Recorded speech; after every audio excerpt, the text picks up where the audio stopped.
आज से हम पॉलिटी का एक नया सीरीज शुरू करने जा रहे हैं, जिसमें हम पॉलिटी को शुरू से लेकर अंत तक उसको खत्म करेंगे। पॉलिटी को पढ़ने के दो तरीके, एक तरीका तो यह है कि आप किसी टॉपिक को ले ले, जैसे कि राष्ट्रपति टॉपिक को ले ले और उससे संबंधित सारी चीज़ों को पढ़ ले। और दूसरा अप्रोच ये रहता है कि आप संविधान के थ्रू पॉलिटी को पढ़े, जिसमें संविधान के जितने भी आर्टिकल है, आर्टिकल 1 से लेके 395 तक जितने भी आर्टिकल है, सबको पढ़ते हुए आप पॉलिटी को पढ़ेंगे, समझेंगे। हम क्या करेंगे, हम दूसरा अप्रोच लेंगे और आर्टिकल वाइज पॉलिटी को पढ़ते चलेंगे।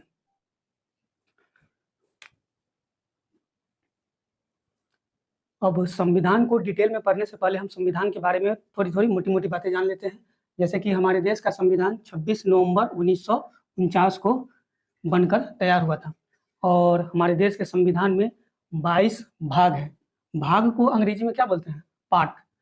हिंदी में इसको भाग और अंग्रेजी में इसको क्या बोलेंगे? पार्ट।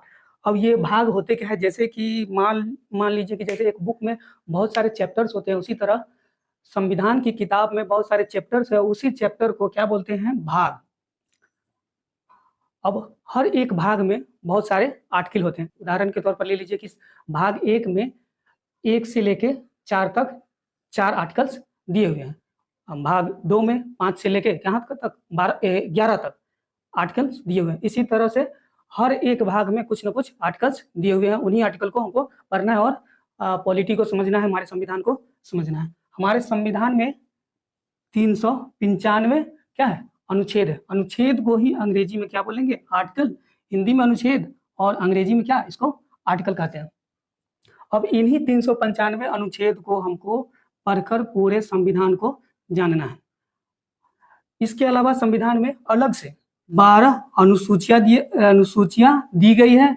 अनुसूची को अंग्रेजी में क्या बोलेंगे? शेड्यूल। हम दोनों लैंग्वेज को लेके चल रहे हैं ताकि आपको समझने में दिक्कत नहीं हो।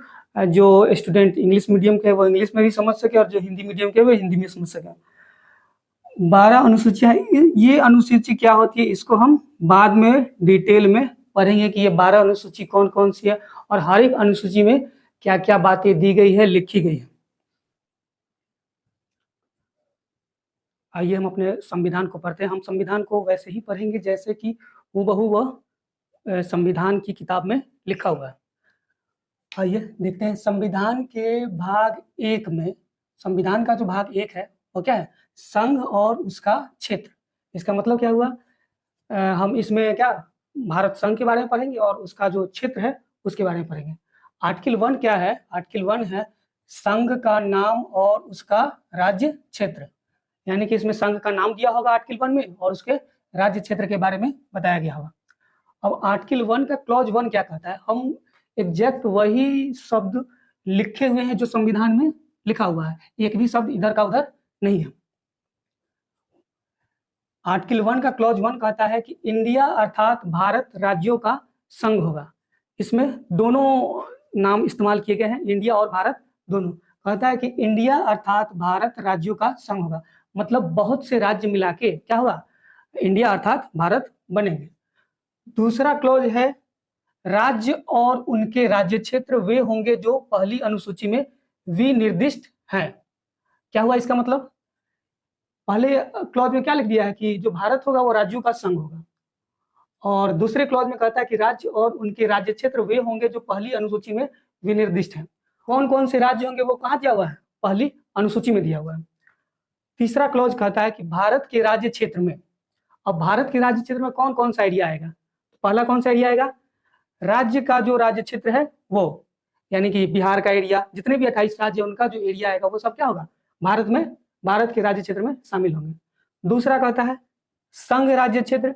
भारत के राज्य क्षेत्र में और कौन दूसरा चीज आएगा? संघ राज्य क्षेत्र। संघ राज्य क्षेत्र से क्या मतलब? Union territories. 7 यूनियन टेरिटरीज है, जिसमें हो गया दिल्ली, पौंडीचेरी, आपका चंडीगढ़, इस तरह से 7 जो यूनियन टेरिटरीज है उनका जो एरिया होगा वो भी भारत के राज्य क्षेत्र में शामिल होंगे। और तीसरा क्या कहता है कि इसे ऐसे अन्य राज्य क्षेत्र जो अर्जित किए जाए वो शामिल होंगे।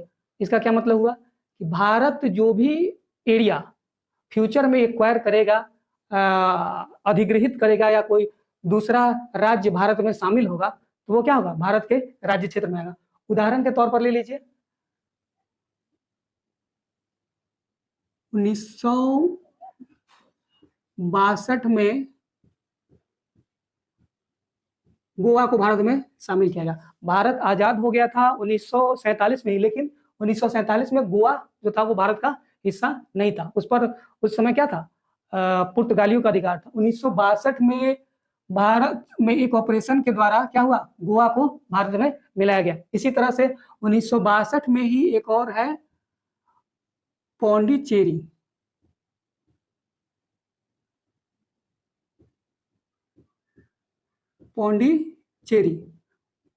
पौंडीचेरी जो क्या था, फ्रांसीसियों के आधिपत्य में था, उसको 1962 में क्या हो गया, भारत संघ में शामिल किया गया। तो पहला जो भाग 1 क्या है, संघ और उसका क्षेत्र, यानी कि भारत संघ के बारे में ये बताएगा और उसके क्षेत्र के बारे में हमको बताएगा। और आर्टिकल 1 क्या है, संघ का नाम और उसका राज्य क्षेत्र।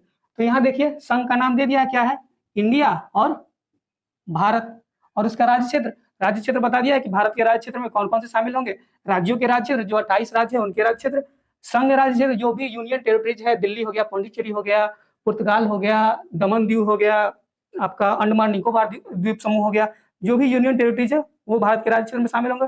और ऐसे अन्य राज्य क्षेत्र जो अर्जित किए जाए, यानी कि भारत अगर किसी दूसरे क्या कहते हैं राज्य क्षेत्र पर कब्जा करता है या अधिग्रहित करता है या उसको अपने में शामिल करता है, तो वो भी क्या होंगे, भारत के राज्य क्षेत्र में शामिल होंगे। अब देखिए नेक्स्ट जो आर्टिकल है वो है आर्टिकल 2। आर्टिकल 2 क्या है, नए राज्यों का प्रवेश या उसकी स्थापना। क्या मतलब हुआ इसका, मान लीजिए कि भारत से बाहर का कोई भी राज्य अगर भारत में शामिल होगा तो किस आर्टिकल के थ्रू शामिल होगा, आर्टिकल 2 के थ्रू। और ये आर्टिकल 2 ये क्या करता है, ये पावर देता है संसद को, जो भारत से बाहर के किसी भी राज्य को भारत में क्या करे, शामिल कर सकता है। संसद कैसे शामिल करेगा, संसद कानून द्वारा शामिल करेगा, और जो वह ऐसे शर्तों पर शामिल करेगा जो वो ठीक समझे। आइए देखते हैं इसमें क्या लिखा हुआ है आर्टिकल 2 में। संसद विधि द्वारा ऐसे शर्तों पर जो वह ठीक समझे संघ में नए राज्यों का प्रवेश या उसकी स्थापना कर सकती है। क्या कह रहा है कि संसद विधि द्वारा, विधि मतलब कानून बनाकर, ऐसे शर्तों पर जो वह ठीक समझे, ऐसे कंडीशन पर उस किसी राज्य को जो भारत में नहीं है, भारत के बाहर है, उसको भारत में शामिल करेगा।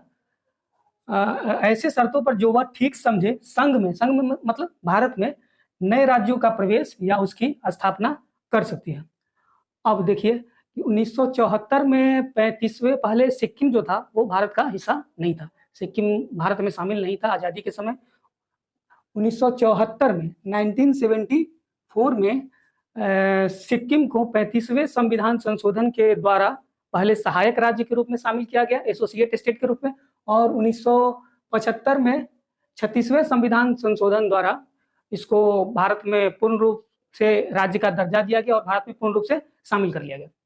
अब इसके बाद क्या है, नेक्स्ट आर्टिकल है आर्टिकल 3, नए राज्यों का निर्माण और वर्तमान राज्यों के क्षेत्रफल, सीमा और नाम में परिवर्तन। चलिए फिर से एक बार इसको पढ़ते हैं। नए राज्यों का निर्माण और वर्तमान राज्यों के क्षेत्रफल, सीमा और नाम में परिवर्तन। क्या हुआ कि आर्टिकल 2 तो कहता है कि इसे जो राज्य भारत में शामिल नहीं है उसको भारत से बाहर के किसी राज्य को भारत में शामिल करना है, तो वो किस आर्टिकल के थ्रू शामिल होगा, आर्टिकल 2। और आर्टिकल 3 कहता है कि भारत के अंदर जो राज्य है, अगर उन्हीं राज्यों को विभाजित करके कोई नया राज्य का निर्माण किया जाए, क्या कर रहा है, उन्हीं राज्यों को विभाजित करके किसी नए राज्य का निर्माण किया जाए, तो वो क्या होगा, आर्टिकल 3 के द्वारा ही संभव है। उदाहरण के तौर पर देख लीजिए कि 15 नवंबर 2000 को बिहार से झारखंड को अलग करके नया राज्य बनाया गया, ठीक है। तो कौन सा आर्टिकल उसको पावर दिया ऐसा करने को, संसद को कौन सा आर्टिकल ऐसा करने को पावर देता है, वो क्या, आर्टिकल 3। तो नए राज्यों का निर्माण और वर्तमान राज्य, जो राज्य अभी है, के क्षेत्रफल, सीमा और नाम में परिवर्तन। एक एक वर्ड को ध्यान से सुनेंगे। क्षेत्रफल, अगर बिहार को विभाजित करके अगर झारखंड राज्य बनाया गया है तो बिहार के क्षेत्रफल में परिवर्तन हुआ होगा, बिहार की सीमा में परिवर्तन हुआ होगा, ठीक है। और एक तरह से मान लीजिए कि कोई राज्य, जैसे कि बिहार एक राज्य है, ठीक है, और प्राचीन समय में ये मगध साम्राज्य के अंतर्गत आता था। अगर हम चाहें कि बिहार राज्य का नाम बदलकर मगध कर दिया जाए, तो वो कौन सा आर्टिकल पावर देगा इसको करने के लिए, वो होगा आर्टिकल 3। तो यहाँ क्या कर रहा है, एक चीज और का, नाम में परिवर्तन, क्या वर्तमान राज्यों के क्षेत्रफल में परिवर्तन, सीमा में परिवर्तन और नाम में परिवर्तन। अगर वर्तमान राज्य के नाम में भी परिवर्तन करना है तो आर्टिकल 3 ही क्या करता है, पावर देता है उसको नाम को बदलने का। क्षेत्रफल में परिवर्तन करना है, मान लीजिए किसी बिहार से कोई जिला अलग करके झारखंड को देना है तो क्षेत्रफल तो प्रभावित होगा, उस बिहार की क्या कहते हैं बाउंड्री, सीमा भी प्रभावित होगा, ठीक है। और मान लें कि बिहार का नाम बदलना है तो नाम में परिवर्तन के लिए भी यही आर्टिकल पावर देगा, शक्ति देगा कि बिहार राज्य का नाम बदला जाए, ठीक है। ओके, अगला जो हमारा आर्टिकल है वो है आर्टिकल 4। आर्टिकल क्या है, 4। ये जो आर्टिकल है ये भाग 1 का लास्ट आर्टिकल है। भाग 1 में 4 ही आर्टिकल है, 1, 2, 3 और 4, ये मेरा लास्ट आर्टिकल है। और इसके बाद भाग 1 क्या, संघ और उसका क्षेत्र, जो भाग 1 है वो समाप्त हो जाएगा। तो आइए देखते हैं आर्टिकल 4 में क्या लिखा हुआ है। इसमें लिखा है कि आर्टिकल 2 और 3 के तहत जितने भी संशोधन किए जाएंगे वे सब आर्टिकल 368 के अंतर्गत संविधान संशोधन नहीं माना जाएगा। आप लोगों को पता होगा कि जो संविधान संशोधन की बातें लिखी गई है या जो संविधान संशोधन होता है वो आर्टिकल 368 के तहत होता है। तो आर्टिकल 2 और 3 में जो भी संशोधन किया जाएगा, चूंकि ये संविधान में ही है, लेकिन फिर भी ये क्या होगा, संविधान संशोधन नहीं माना जाएगा। यानी कि अच्छा, संविधान संशोधन नहीं माना जाएगा तो क्या होगा देखते हैं।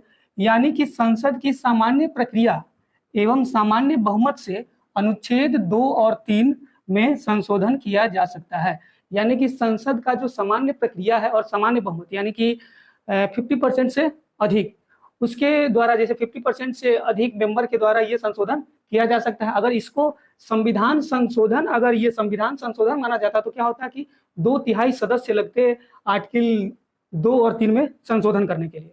क्योंकि इसे संविधान संशोधन नहीं माना गया और इसे क्या, संसद की सामान्य प्रक्रिया और सामान्य बहुमत से क्या क्या क्या किया जा सकता है, संशोधित किया जा सकता है। अब देखिए आर्टिकल 2 और 3 में था क्या, आर्टिकल 2 में क्या था कि भारत के बाहर से कोई राज्य अगर भारत में शामिल किया जाता है वो था, और आर्टिकल 3 में क्या था कि इसे भारत के अंदर ही जो राज्य है अगर उनको विभाजित करके नए राज्य बनाया जाए, उस बात का उल्लेख था। और क्या था कि भारत का जो राज्य है उसका क्षेत्रफल, सीमा और नाम में परिवर्तन करते हैं, उस बात का उल्लेख था। तो ये दोनों बातें जो है आर्टिकल 2 और 3 की जो बातें हैं उसे क्या है, संविधान संशोधन नहीं माना जाएगा और संसद की सामान्य प्रक्रिया और सामान्य बहुमत से इसको पास करा लिया जाएगा। यहाँ हमारे संविधानविद थे जिन्होंने हमारे देश का संविधान बनाया था, उन्होंने एक चालाकी की और इसे संविधान संशोधन नहीं माना। अगर संविधान संशोधन मानता तो देखिए क्या होता कि अगर जैसे कि गोवा को ही भारत में शामिल करना था तो कितने सदस्य चाहिए होते, 2/3 सदस्य, जबकि अभी गोवा को शामिल करने के लिए कितने सदस्य चाहिए, आधे सदस्य। जितने भी लोकसभा के सदस्य हैं उसमें से क्या, लोकसभा नहीं, दोनों सदनों के सदस्य, उसमें से क्या आधे सदस्य मिलकर ही क्या गोवा को भारत में क्या शामिल कर सकते हैं।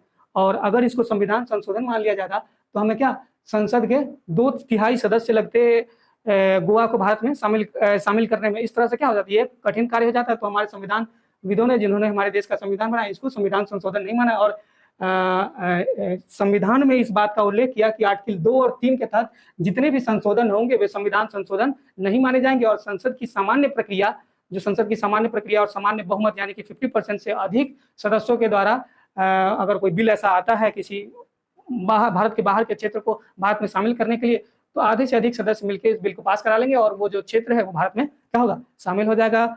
और इसी के साथ हमारा जो भाग 1 है वो समाप्त होता है। और नेक्स्ट जो हमारा वीडियो आएगा उसमें भाग 2 पढ़ाएंगे, जिसमें आपका है नागरिकता 5 से लेकर आर्टिकल 5 से लेकर आर्टिकल 11 तक नागरिकता है, वो नेक्स्ट वीडियो में आएगा। Thank you.